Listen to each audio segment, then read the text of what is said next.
Coming in at number 6, we've got the Sat Mastery, which says if you hit a creature with this weapon, that creature has disadvantage on its next attack roll before the start of your next turn. So, less situational. All you have to do is hit. That's it. And then the creature has disadvantage on its next attack roll, which many creatures only have one attack. A lot of creatures have multiple attacks. If you're going at lower level CR creatures, they're probably going to have one attack, which will be at disadvantage, but that disadvantage is probably going to happen every single turn if you can hit. So we gave this a B minus. I'm on the fence with this one. I almost feel like it is a B. It's close, but not quite there. But it's less situational than, say, Graze or Cleave, so that's why it comes in at the number 6 position.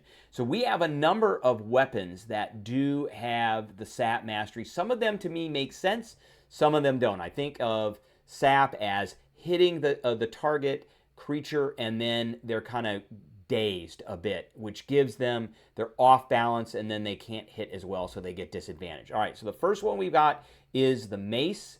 Has no properties whatsoever at all, does a d6 damage. It's a simple weapon, and that's a kind of the standard kind of simple weapon for most characters that rely on simple weapons. But those kinds of characters are probably not going to have access to weapon masteries.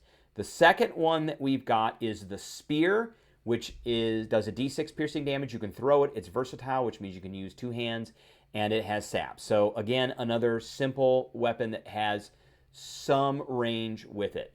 The next weapon after that we have is the Flail, which does bludgeoning damage, d8. It has no properties and has sap. So again, a pretty standard weapon. I don't really see very much damage difference between this and like the Mace, other than it does a little bit more damage. That's it. The next one we have is the Longsword, typical sword and board build, d8 slashing damage. It's versatile, so you can use it with 2 hands, and it has sap. So you hit something, it's got disadvantage on the next attack. Next, we've got the Morningstar, and it kind of goes with this theme. It's another one of these mace-like clubbing. This one does piercing, though, and it has no weapon properties, and it has sap. So hit it, and it will have disadvantage. And then lastly, we've got the War Pick, piercing damage. It's versatile, which means you could use 2 hands, and it's got sap. Couple of these kind of make sense, couple of these don't. The Spear, to me, doesn't make sense. The Longsword, sort of. Maybe you're hitting them, so hard that you're knocking them out. The War Pick, kind of. I mean, the Spear really doesn't, but the rest of them, like the Mace and the Flail and the Morningstar, absolutely make sense to me with this, but some of them are almost there, and then the Spear is not really there. So, I mean, a pretty standard weapon mastery. It is less situational than the other ones that we've talked about so far.